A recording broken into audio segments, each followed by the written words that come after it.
Hey fans, welcome back to Real Legend Podcast. I'm your host, Bo. I'm Dan. And tonight we watched Troy from 2004, starring Brad Pitt, Eric Bana, Legolas. Dang it, what's his name? Orlando Bloom. Orlando Bloom. And some freaking cuties. Oh my gosh. Yes. Watching a movie where the women are attractive is... my gosh, it makes such a difference. So yeah, we're going to get into Troy. We just saw the Odyssey last week in theaters, opening night, and we gave our review on that. So check that out if you want to hear our thoughts on the Odyssey. It may come up tonight, I'm sure. Oh yeah, absolutely. That's why we watched it. Basically, I had never really had much interest in watching this movie until we watched the Odyssey. And now I'm really curious. What other things have been done with Greek history and Greek stories, especially Homer's stories of the Iliad and the Odyssey, and see what other things have been done. Definitely. So yeah, if you haven't checked us out on YouTube, Spotify, Apple, wherever you get your podcasts, check out Real Legends Movie Podcast and subscribe or follow or comment, because we've worked really hard to try to grow the show. And so anything you do to interact with us will really help that out. All right, Dan, before we get into initial thoughts, did you have some movie news or do you want to save that till later? Yes, so the movie news is that somebody who watched the Odyssey, and if you haven't seen our Odyssey episode, you definitely should go check it out. Neither one of us were super big fans of it. Neither one of us were super big haters, per se. Like, it wasn't like the worst thing we've seen, but neither of us were all that impressed with the movie itself. Mm-hmm. So there's been a lot of backlash towards this movie, actually, on Twitter, and somebody just casually said, I want Elon Musk to make this movie. I want him to give $1 million to Mel Gibson. 100 million. 100 million to Mel Gibson for him to make this movie. And Elon responded the same day and he said, I'm down. So if that actually happens, that would be so sick. A Mel Gibson Odyssey would be freaking awesome. And the funding is there. Elon is down for it. He is a trillionaire. He's got money that he could just throw into a chasm of fire. So yeah, I think this would be a really cool thing. And if Elon, you're hearing this, Mel Gibson. I know you're one of our 45 subscribers. I know Mel Gibson's one of our most loyal subscribers. Please make the Odyssey. That would be so cool. Two things. One, I love how this guy volunteered Elon Musk's money. Yeah. I want Elon Musk to give Mel Gibson $1 million. I need to start saying things to Elon Musk. I want Elon Musk to give me $1 million. It's like, all right, I'll do it. Yeah. Second, why do you... I mean, I know you've seen some Mel Gibson movies, but I'm not...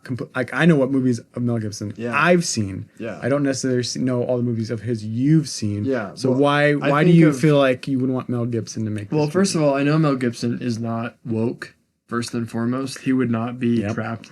So I think whatever he would come out with would be better than what Christopher Nolan put out. But I also... Some examples that were given was that he directed Apocalypto. I didn't love that movie just because it was super, super violent. Did we watch that together? We did. Yeah. Okay. Yeah. But crazy you cannot deny that Apocalypto is an amazing, well-created movie about Mayan culture. It's very immersive. You feel like you are there. And being there is pretty brutal. And that was the thing for me that was like hard to stomach, because it's like, oh my gosh, this is just so brutal. Like, yeah. And I know other people, to your point, other people that have commented on the Odyssey have talked about the immersion. Yeah. But I specifically commented about that, and I've talked about that with other movies, such as Spielberg's last film. Immersion was a problem. So when we talk about this, it's not something I'm just echoing. This is something I actually feel. Totally. Yeah. So like, even though I didn't love Apocalypto because of what it was what it was. You were super immersed in the Mayan culture. Like, you felt like you were there. And I think that if he could do this with Greek history, it would be way cooler. Yeah. My thoughts are, like, I would love it. Yeah. I mean, I'm sure it would be a great experience, and if you wanted to do it, cool. But my thoughts are, one, he's working on the sequel to Passion of the Christ, The Resurrection. And so obviously, yeah, might be some time. But two, I just don't know that he would make it. because, you know, this movie just came out. Yeah. So it's like, is Mel Gibson really going to make, I don't know. I don't know. I don't know his mind, but I don't know if he would make an Odyssey movie right after we got this one. Although, not. like, people make good points, right? Like, if we're going to make our greatest stories into movies that, like, you know, send a different message than we want to send to our children and grandchildren, and they're going to be watching these movies growing up, like, we should do something about it and make a good one. Yeah. So I am in favor of that.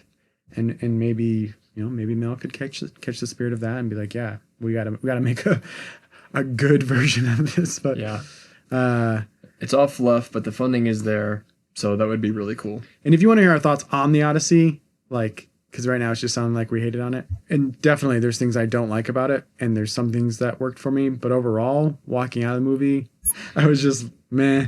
Yep. Like, I was never walking out and be like, dang, that was a sick movie. Yep. Like, I did not feel like when I saw The Dark Knight, I was like, holy crap, that was a crazy, awesome movie. You walk out and you start hiding in the shadows and see anyone with makeup on, you think it's the Joker. Yeah.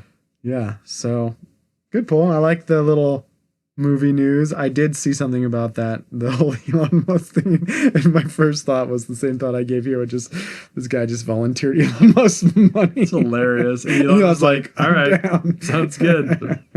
I think Elon Musk likes movies and he'd pay $100 million for a good one. Yeah. $100 million is nothing if you're a trillionaire. It's like if I asked you for 10 cents. You're like, knock yourself out, pal. There you go, buddy. Go make yourself a movie. Yeah, exactly. Go get yourself a little Tootsie Roll. Here's my phone. Go film a movie. Yeah, exactly. For 5 minutes. That's my movie news. Cool, man. Yeah. There's tons of movies and things we've seen that are coming up. Actually, we saw some great trailers at the Odyssey. Yeah. So there's tons we could talk about. And we'll bring up more maybe as they go, or go check some of them out and review them.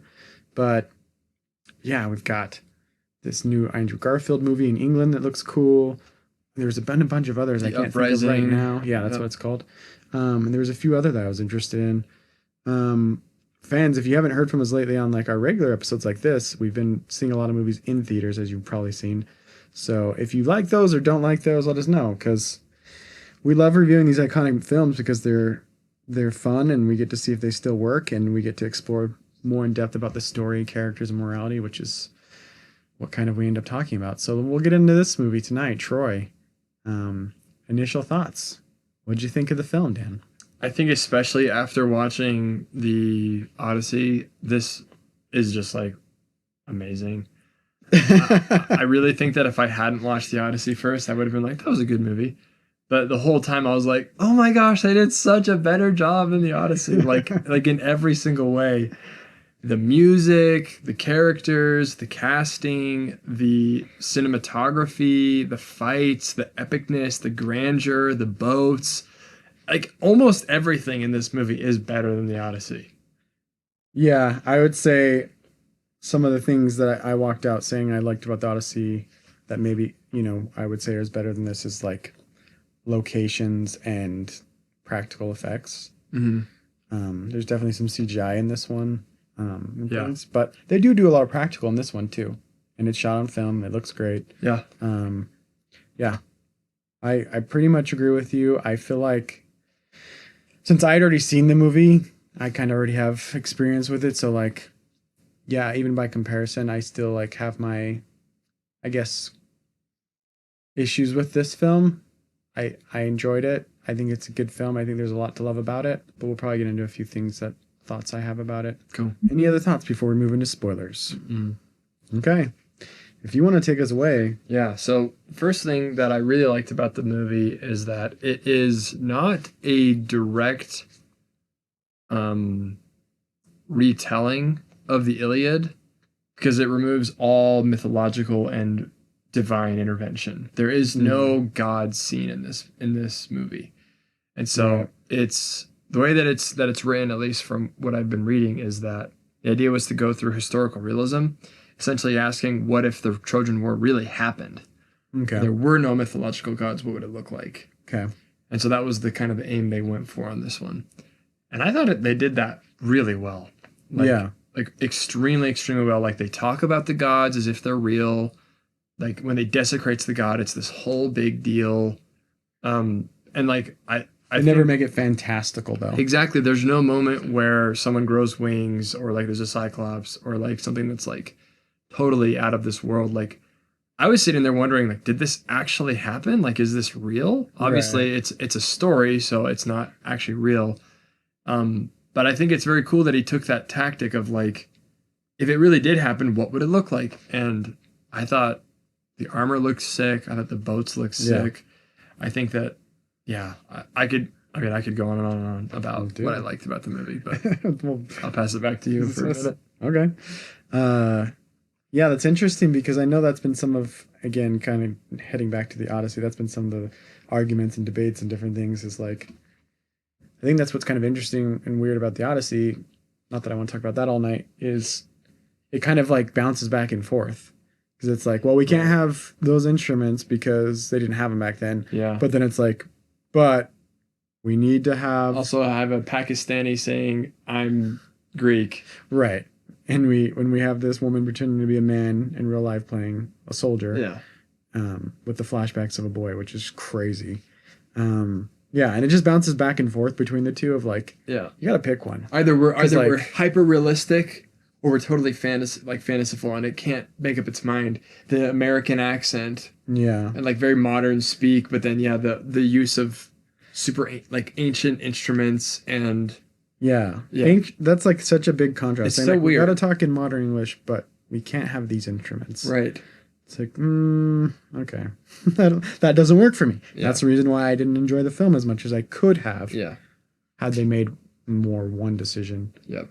I think something about this movie that I found interesting, which might work against it in a little bit, is that you don't super root for anybody during the film. Like you're there and you're kind of like, oh cool, like they're all happy, they got the little party, and then he goes and he has sex with Helen even though Helen's married, and then he steals Helen, and it's like, oh my gosh, what are you doing? We were just at this party, what are you doing? The whole time, by the way, also Hector is like the best character by far. That's what I was gonna get at. Hector is like the moral voice every time. As soon as he finds out his brother stole this lady, he's like, we have to take her back. Yeah. That's ignored. He's like, okay, fine. I'll go back. Talks to his dad about it. His dad convinces him not to, so he's loyal to his father, right? Yeah. But the whole movie, Hector's the guy that you really like and you want him to like be successful. And so when Achilles kills him at the end, I was like, oh, dang it. Hector is like my guy and you just killed him, you know? Because as cool as Achilles is, Hector's the most like heroic, righteous, awesome character in the movie by far. By far. And he's kind of restrained because he's a prince, so he has a lot of power in that regard, but he's still subject to his king, his father. So it's like he can't make all the decisions, which really is like, it causes a lot of good tension for the audience because his dad's like listening to the high priest and Hector's like, no, like don't do this. Yeah. And so we're like on his side. Yeah. And it's just, that was something I loved too with the high priest scenes where like the king looks to the high priest and the priest gives him, there was a farmer that said he saw a bird with a serpent in his talons, and that's a good omen. And it's like, that's literally what they believed. Right. Like straight up, that's what they believed. And so he said, okay, we're going to do it. It's like they would make decisions based off of these random things that they saw that they thought were from the gods. Obviously that didn't happen, like, because the story is not real, but like that kind of superstition, the kind of like roots back to Greek history. It's like, I thought that was a really cool touch. Like he goes at him with logic and then he's like, well, what does the priest say? And he's like, this fantastical thing. And he's like, all right, let's do it. I thought that was so cool. Like in this movie, they include the gods as part of the decision-making process. And that's what ends up making the Trojans take in the horse, is because it's a sign from Poseidon. Yeah. And they're like, oh, well, they made it for the gods. We got to bring it in, you know? Let's bring it to the temple of Poseidon. Yeah, it is. I mean, it is relatable too, because if you are, I mean, I guess any person, whether you call yourself religious or not, you're going to consider what you believe or value in your decision making, or like in your culture as well. Right. Ideally, that's going to be in consideration. It definitely was for our founding fathers, right? They definitely considered each other and God. I guess how God views them and each other in their decision making for the government and organization. Mm-hmm. So yeah, that is a good point. Having that makes it interesting and it makes it more grounded. It makes it, like I've already talked about, frustrating as the audience watching it, because it's like it's easier to be like, what are you fools doing? Right. I made the comment during the movie, right? Like, that's what you get for worshiping false gods. Yeah, exactly. And it's like, Dan's like, well, they didn't know better. It's like, true. They really didn't. They didn't. And they were doing what they thought, and like him going to Apollo's temple and like sacking it and like killing all the priests. I was like, dang, that is so brutal. Right. And it's interesting because, again, like Achilles is not a character that you like him because he's badass, tough, and like super manly. Yeah. But you look at him all the time and you're like, ooh, you're like a little bit of a scumbag. Like I don't like you very much, but also like there are some moments where you're honorable. Like he lets Hector go the first time. He doesn't like rape the girl when he meets her. He does choke her at once. So like he's not the greatest, but like he's not as bad as the king. Like the king of the Greeks, Agamemnon. What is his name? Agamemnon. Yeah, one of those. Aggie. Do you have the King Aggie? That guy is a freaking dirtbag. And so when you're interacting between that king and Achilles, you're always on Achilles' side. Sure. But then when it comes down to like Hector's a great brother, like he really wants what's best for his brother. He wants Agamemnon.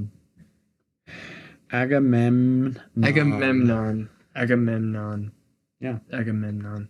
Anyway, keep going. He really wants his brother to like be successful, and like even the moment when his brother challenges Menelaus and he loses, Hector steps in and saves his brother. Yeah, which as the audience you're like, well, they were going to attack anyway, so you're like kind of okay with it. But yeah, it's like something as far as their honor and code, like you should not be doing. Yeah, but like he loves his brother, and the whole time you're just rooting for Hector. Right. He's awesome. He's definitely my favorite. Oh, absolutely. He's my favorite as well. Dang, Achilles is cool though, for sure. Yeah, you can't lie. The scene where he ties up Hector and rides off with him behind the fight is just like, oh jeez, man.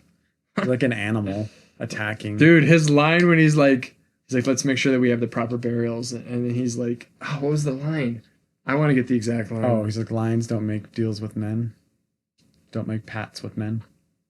Is that what it is? Yeah. He's like, let's make a pat. Lions don't make pacts with men. Yeah.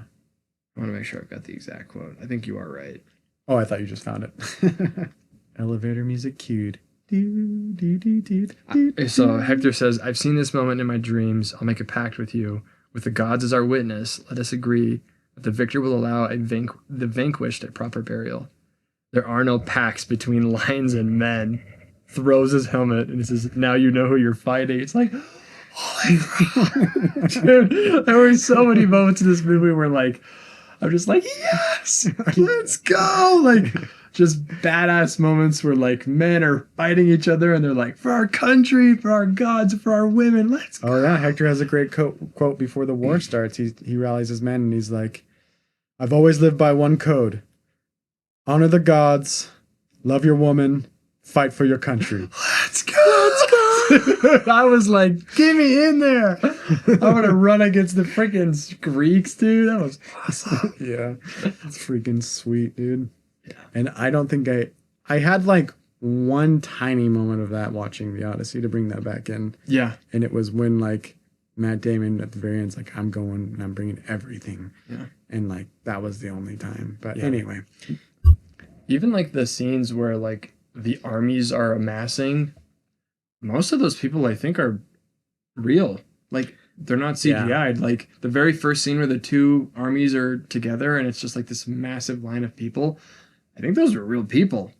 Yeah, I'm sure for the most part it is. I mean, I don't know what tricks they may have used with like, I don't know. I've seen some tricks they use with Dunkirk to add extra soldiers where they have like, yeah, the people up front are real, but then like people farther back are actually just like cutouts. So just to give more. And then like all the crew was wearing like uniforms so that like they don't have to be like, hey, get off screen, right? We're gonna roll. It's like you can kind of just blend in because you're in uniform. Well, that was really cool. That is cool. Not to keep bringing up Chris Nolan, but that was just one I saw. Yeah, so I mean, like, for the most part, it seemed like a lot of real horses, a lot of real men. Yeah, the battles felt way more grand, way more epic because it felt like people were actually there. Again, like the lack of CGI, the use of practical effects, all the people. Okay, what did you think of this? I gotta ask you this. What did you think of the very first opening battle when Achilles gets brought out to fight this giant? And he just taps him on the shoulder. Dude, he just goes up and freaking... It's pretty cool. I think he could have fought him for a little longer and like... Because I think that a stab to the shoulder of a guy that size, you probably wouldn't die. Goes down into your heart. Maybe. If he went that deep, then... Yeah. It looked like it went pretty deep, but... Yeah. I thought it was crazy. Sick, though. He freaking Bagorius comes out. And Achilles is getting freaking busy with the ladies. Gosh. Yeah, you didn't even get this thing. This is a little scumbag. But he's a good fighter.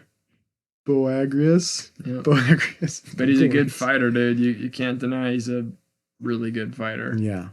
Yep. And people rally around him because, like, who wouldn't want to go? Yeah. Odysseus himself says, like, I will sleep better. My wife will sleep better knowing you're by my side. We got to shout out Sean Bean. Love him. Yeah. Never knew as, like, because I'm not familiar with the Odyssey growing up. I never knew he was Odysseus. Didn't know who Odysseus was. But yeah, love him. Love to see him on screen. Great guy. Yeah. He did really well. Shout out Boromir. Let's think about some of the negatives. I've been praising this movie to high heaven. I actually don't think the soundtrack is very good. I was going to ask you about that. I didn't love the soundtrack. I thought there were a lot of moments where the sound was overbearing and it felt a little bit out of place in some moments. I didn't love the sound design. Yeah, I was listening to the music to kind of see how I felt about it, and I was like, I don't know if this is really a soundtrack I would play and listen to.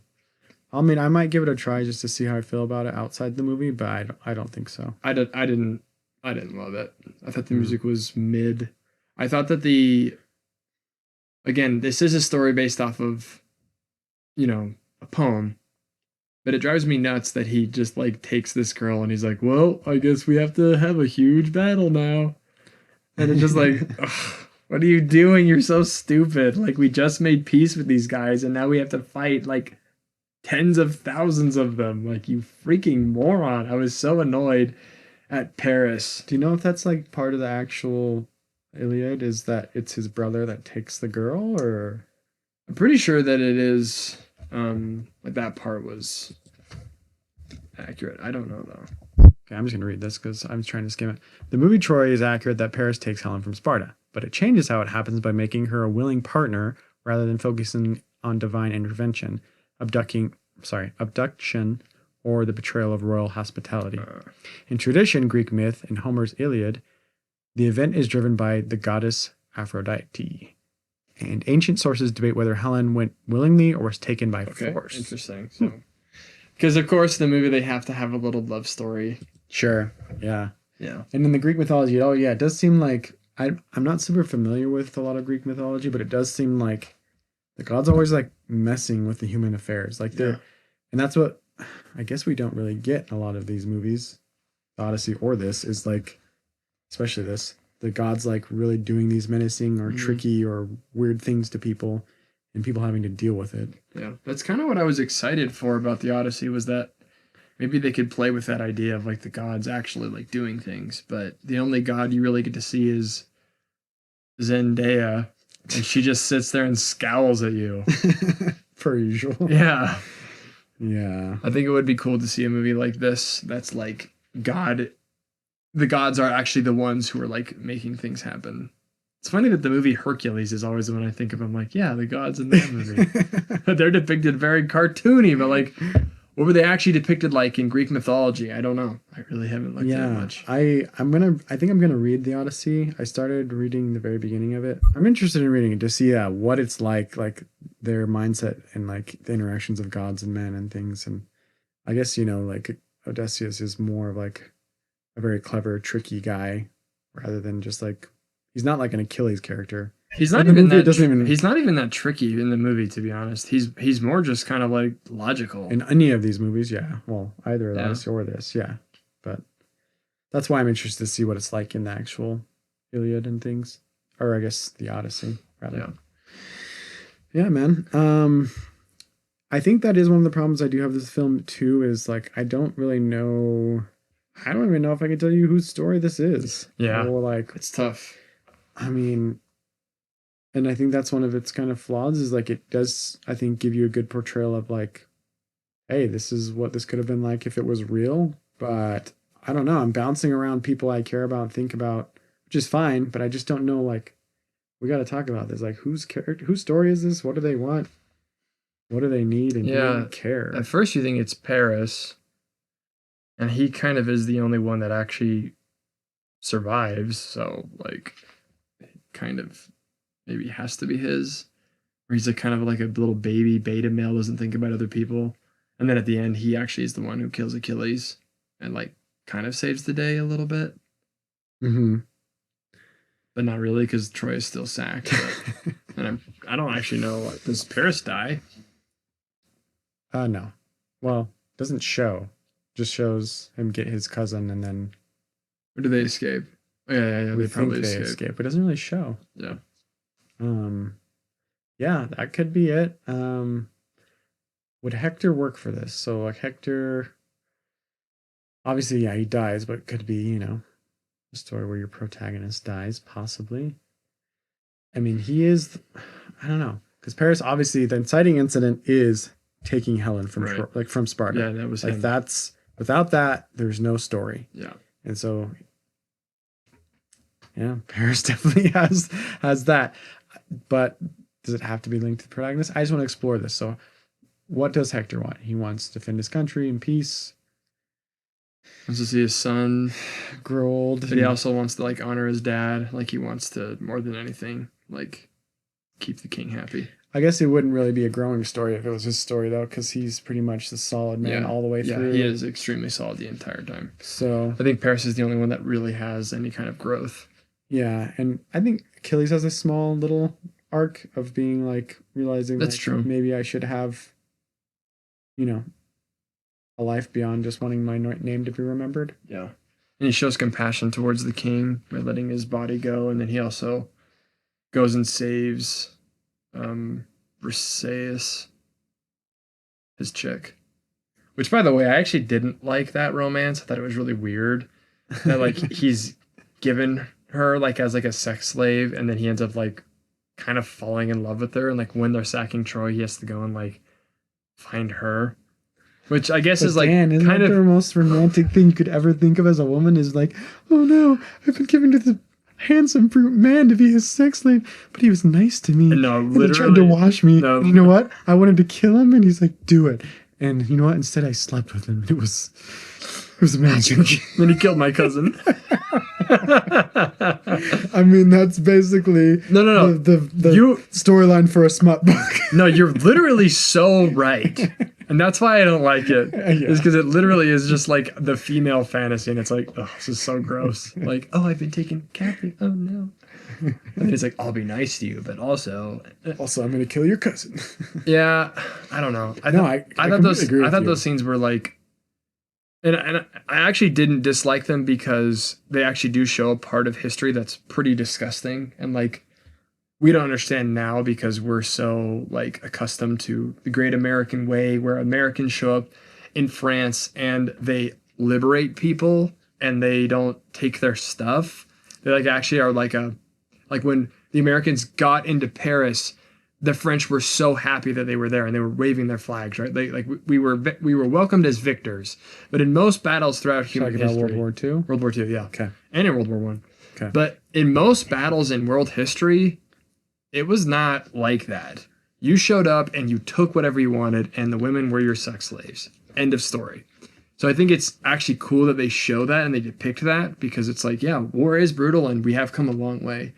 But at the same time, I don't really want Achilles to become like this little simp for his sex slave. Like, I don't know. It just feels weird. Every time they were like having a moment, I was like, duh, this is so weird. Yeah.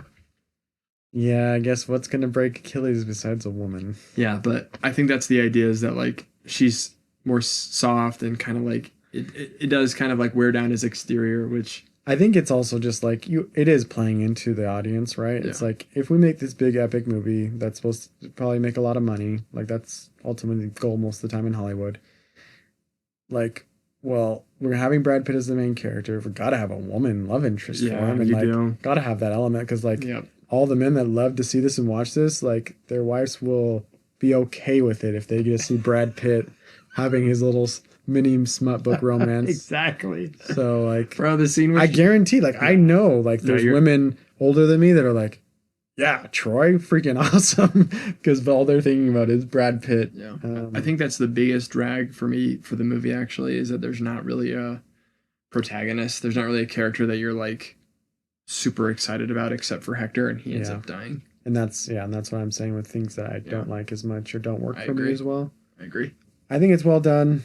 I enjoyed it. It's pretty long, which I forgot. It When you is. brought that up, I was like, this is really that long? Yeah, Holy crap. it's a long one. But I guess we'll just hit it with our scores unless you have any other thoughts, my man. I would give it an 8. I enjoyed it overall. I walked away liking the movie. And maybe that's just because I watched the freaking crapacy before this, the Odyssey. You ought to not see it. You ought to read it instead. Yeah, I think an 8. I think I would say it's a legend. I think that if you like action movies, like, I mean, there is so much in here for you. Like like there is like probably an hour of action in this movie. Right. Like it just goes and you're just like, let's go. That is a good point because some movies are, set in these eras or like these times of war, but there's not actually a lot of war happening. That was the Odyssey for me. Like you had to wait all the way to the end and then you get 20 minutes of like a 1v1, but it doesn't feel like this epic, Yeah. And this movie does that really well. So I give it an 8. I think I'll go 7.5. A little lower on it than you. And I think that's just because of the reasons I've said, / I had seen it before the Odyssey. Didn't you give the Odyssey like a 7? Yes, I did. That close. Really? Well, I think if I had to rescore the Odyssey, on Letterboxd I gave it 3 out of 5. So 6? So more around a 6, yeah. Okay. Yeah. And I think I'll stick with that. Like, I think that's it's just, yeah, because realistic. this 7.5 Odyssey is 6 because unlike this movie, which I enjoyed and like had a good time during the whole time we watched it together, Odyssey I was just like, snooze. yeah. Until next time, we will see you at the cinema concession stand. Catch you on the flippity